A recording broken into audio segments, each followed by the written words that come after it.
இனிமே கண்ணை மூடிட்டு கடலை எண்ணெய் வாங்கலாம்.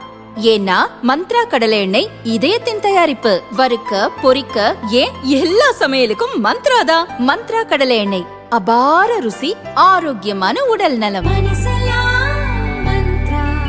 இந்திய தேர்தல் ஆணையம் தமிழகம் உட்பட சில மாநிலங்களில் வாக்காளர் பட்டியலை சீரமைக்கும் நோக்கில் SIR எனப்படும் சிறப்பு தீவிர திருத்தம் நடைமுறையை தொடங்கியது.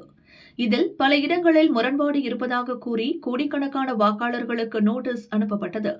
அதில் தந்தை பெயரில் ஒற்றுமை இல்லாமை, பெற்றோரின் வயதில் 50 ஆண்டுகளுக்கு மேலான வித்தியாசம் இருப்பது, தாத்தா பாட்டி மற்றும் பேரப்பிள்ளைகளின் வயதில் 40 ஆண்டுகளுக்கு குறைவான வித்தியாசம், ஒரே குடும்பத்தில் 6க்கும் மேற்பட்ட குழந்தைகள் இருப்பது போன்ற முரண்பாடுகள் இருந்ததாக தெரிவிக்கப்பட்டது.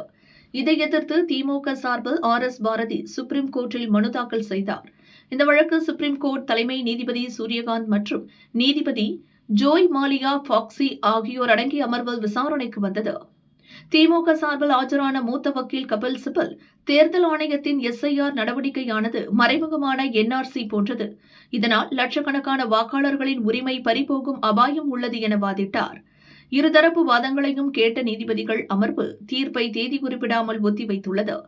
இறுதி தீர்ப்பு வரும் வரை வாக்காளர்களின் நலனை பாதுகாக்க சில இடைக்கால உத்தரவுகளை பிறப்பித்துள்ளது.